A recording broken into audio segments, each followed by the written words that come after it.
Halo, halo. Kita lanjutkan materi Excel kita yang sebelumnya. Kalau sebelumnya kita belajar fungsi, ya. Yang fungsi yang kemarin kita coba itu fungsi yang maaf, kita geser biar nggak nganggu. Kemarin kita belajar fungsi yang masih kelihatan. Oh, di minimize. Oke. Jadi kemarin kita belajar fungsi yang namanya sum ya. Seperti ini ya. Kita menjumlahkan sesuatu, misalnya 1 dijumlahkan dengan 2, dijumlahkan dengan 3, dan seterusnya ya. Sum itu penjumlahan, maka hasilnya seperti itu ya, 1 tambah 2 tambah 3, bener tak? Bener ya, 3 tambah 3 6. Jadi kita sudah belajar ini, kita belajar kemarin ini bisa diisi dengan apa saja. Kita bisa isi dengan memilih selnya, bisa memilih nama kolom dari sebuah tabel, dan lain-lain. Silakan kalau mau belajar apa isinya dari ini, kita bisa isi apa saja, cara referensi-referensi apa yang bisa kita masukkan sebagai referensi, bisa lihat video yang sebelumnya. Sekarang kita belajar fungsi yang lain ya teman-teman. Kita kesini aja biar nggak terlalu jauh. Kita belajar fungsi sekarang yang namanya adalah if. Gitu ya teman-teman. Apa itu if? If itu kalau di bahasa Indonesia kan bisa juga pakai kata jika, andai juga boleh kalau mau, andai, atau kalau, gitu ya. Jadi kata-kata ini bisa mewakili if ini, jika, andai, kalau, gitu ya. Contoh, misalnya saya punya tulisan di sini, tulisannya adalah benar. Oke ya, tulisannya benar, maka di kanan ini saya bisa pakai if untuk mengetahui apakah benar ini adalah sesuatu yang benar, adalah sesuatu yang kita inginkan, gitu ya. Jadi kita bisa pakai fungsi yang namanya if. Ini ya, sama dengan sum, fungsi biasanya diikuti dengan kurung buka ya. Nah, ini logical test tulisannya teman-teman ya. Atau kalau kita tutup kurungnya, kita bisa baca nih.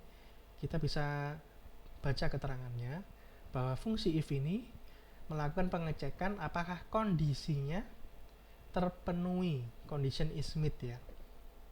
Met ya, lebih tepatnya. Kondisinya terpenuhi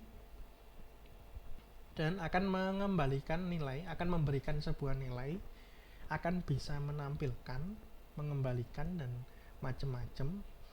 Intinya adalah ada nilai yang bisa kita munculkan atau sesuatu yang bisa kita lakukan jika kondisinya terpenuhi tadi, condition is met tadi ya.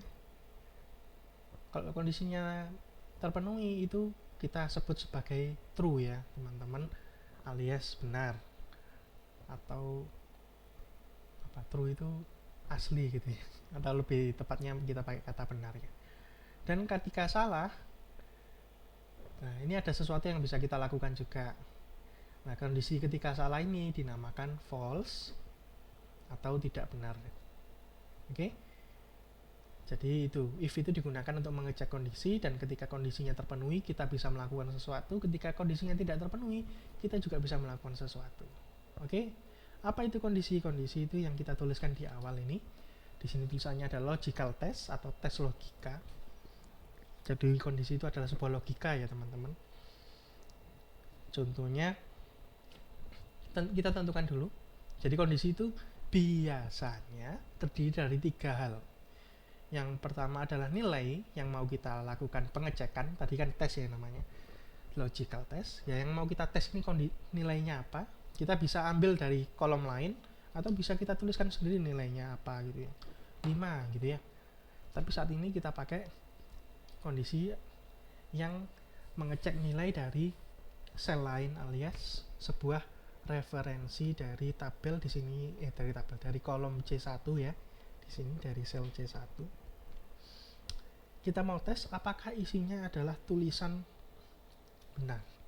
Nah, kalau tulisan di sini kita harusnya nggak pencet ini ya, nggak pencet tanda panah. Kalau saya pencet tanda panah pindah ke situ. Ngeditnya di atas ini aja ya. Jadi kalau C1 ini tulisannya adalah benar gitu ya, maka dapat nilai. Nah, kita lihat dulu kondisinya. Jika C1 sama dengan benar, berarti ini kita mengecek apakah nilai di C1 ini adalah sebuah tulisan ya. Dari mana tahu bahwa ini sebuah tulisan? Karena ada petik 2-nya ini ya teman-teman. Jadi petik 2 ini menandakan bahwa itu adalah sebuah tulisan. Tulisan apa? Tulisan atau teks benar seperti ini. Kalau benar, apa yang terjadi? Saya mau menampilkan sebuah tulisan lain di sini, yaitu dapat nilai, karena benar kan ya, dapat nilai. Kalau salah, maka saya mau menampilkan angka 0 karena salah kan ya. Lalu saya tutup kurungnya. Jadi kurang lebih seperti ini ya. Kondisinya adalah ini, C1 sama dengan benar. Jadi C1 ini saya bilang tadi, kondisi itu terdiri dari nilai yang mau dicek atau mau dites. Lalu ini tanda, sama dengan ini adalah sebuah tanda yang digunakan untuk mengetes tadi, atau bisa juga dibilang perbandingan ya, untuk membandingkan angkanya itu dengan sebuah nilai lain. Jadi yang kanan ini adalah nilai lain yang mau kita bandingkan dengan nilai yang ada di kiri. Jadi ada nilai di kiri ini kita bandingkan dengan nilai yang di kanan. Jadi apakah C1 ini isinya adalah sebuah teks tulisannya BNAR atau benar itu? Jika iya, maka ini yang akan kita lakukan, menampilkan sebuah tulisan dapat nilai. Dan jika kondisinya tidak terpenuhi, maka kita mau menampilkan nilai yang lain, yaitu nilai 0. Kalau kita enter, kita dapat nilai ya teman-teman, karena nilai yang kita tes tadi benar. Kalau nilai yang kita tes tidak benar, maka nilainya 0. 1, nggak benar ya. Misalnya V atau AB. Jadi selain nilai yang sudah kita tentukan, yaitu tulisan benar tadi, maka ini akan menghasilkan ini ya, menghasilkan tulisan 0 ini ya. Kalau 0-nya dikasih petik gimana? Ya enggak apa-apa, sama-sama tulisan aja. Ya. Bedanya kalau tadi 0-nya adalah angka, ini adalah 0-nya adalah sebuah tulisan atau teks. Oke? Kok membingungkan? Ayo kita buat contoh. Misalnya saya punya sebuah soal ya, yang atas ini kita biarkan. Jadi saya punya soal. Soalnya, siapakah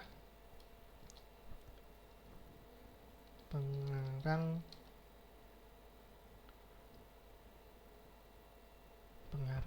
nggak enak ya,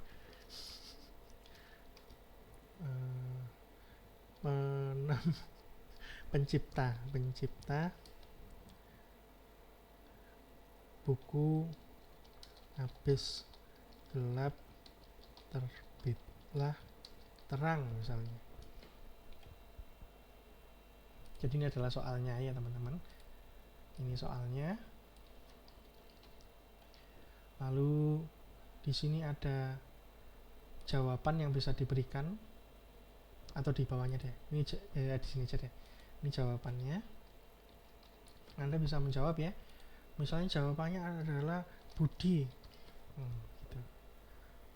Nah, ini adalah nilainya.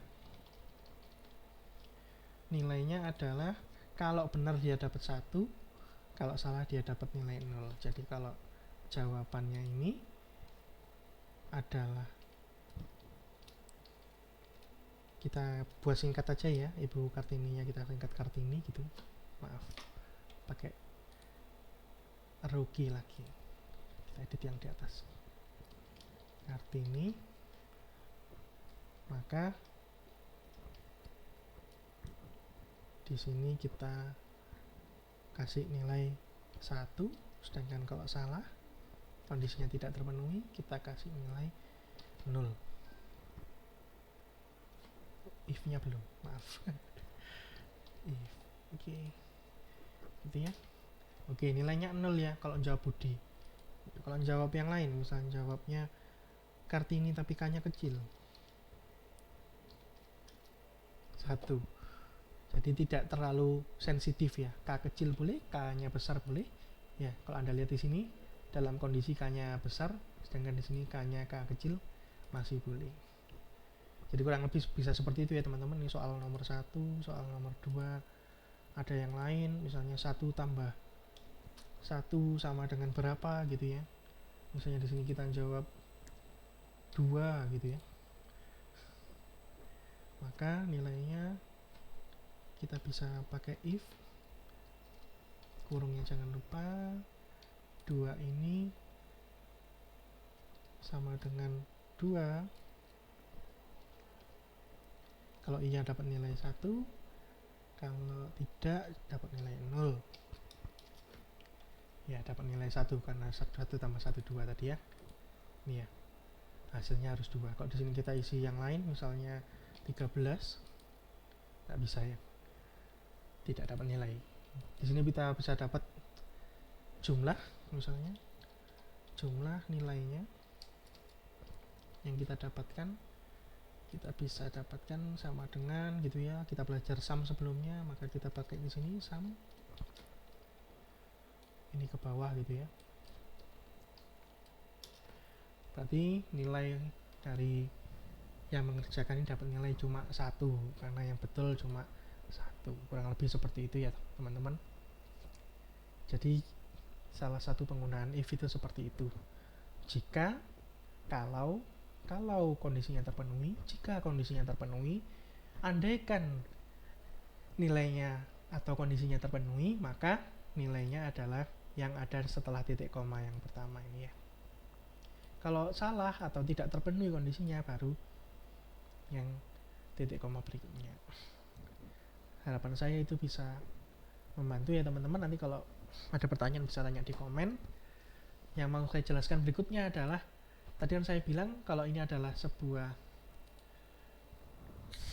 kondisi, itu adalah sebuah tes yang mana terdiri dari 3 bagian. Nilai pertama yang kita tentukan, lalu ada nilai kedua yang mau kita bandingkan, yang sebagai pembanding ya. Jadi ini nilai pertama yang akan kita bandingkan, dan nilai kedua yang sebagai pembanding. Yang tengah-tengah ini adalah simbol perbandingannya. Ada simbol apa saja sih gitu. Kita coba tulis di sini simbol perbandingannya. Simbol kok di situ. Simbolnya apa saja? Jadi yang pertama adalah simbolnya sama dengan yang sudah kita belajar tadi. Kalau kita pakai sama dengan nggak bisa ya teman-teman. Oh bisa. Terus ini untuk membandingkan sesuatu yang sama persis ya. Sebagai catatan tadi Anda lihat sendiri bahwa tidak pengaruh besar atau kecilnya tulisan atau hurufnya. Ya. Misalnya 2, angka 2 ya harus sama dengan angka 2 gitu ya. Selain itu salah gitu ya. Paham ya? Ini kalau ada pertanyaan saya lagi silakan tanya. Yang berikutnya adalah tanda apa ini? Lebih kecil, teman-teman. Lebih kecil ini digunakan untuk mengecek angka yang lebih kecil. Jadi misalnya apakah misalnya kita apa ya?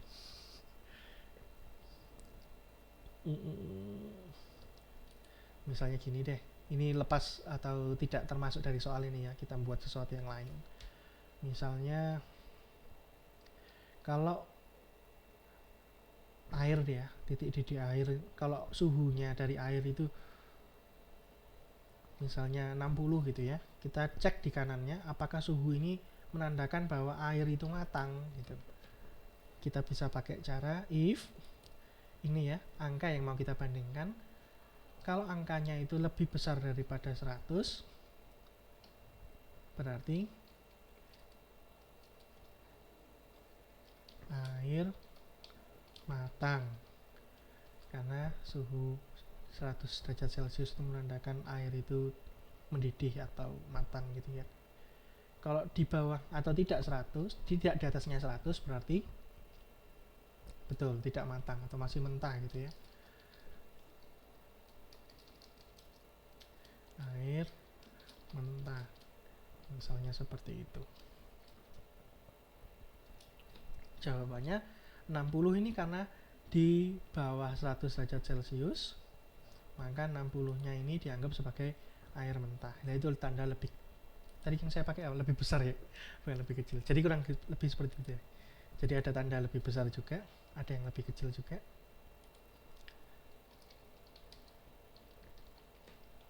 Jadi Anda bisa gunakan tanda lebih besar, juga bisa lebih kecil. Jadi misalnya kalau ini angkanya 105 gitu, maka dianggap air matang karena di atas 100. Pertanyaannya kalau 100 bagaimana? Kalau 100 dianggap mentah, harusnya adalah matang ya. Tapi karena di sini lebih besar daripada 100, maka 100 ini tidak termasuk di dalam kondisi yang benar. Kondisi yang benar adalah 101, 102, 103 dan seterusnya. Karena itu kita bisa pakai tanda lebih kecil sama dengan atau lebih besar sama dengan, yang artinya adalah angka yang dituliskan ini akan menjadi termasuk di dalam kondisi yang benar. Contoh, lebih besar sama dengan 100, maka 100 dianggap sebagai kondisi yang benar. Gitu ya teman-teman. Jadi sama dengannya bisa diikutkan setelah tanda lebih besar atau lebih kecil. Untuk mengikutkan angka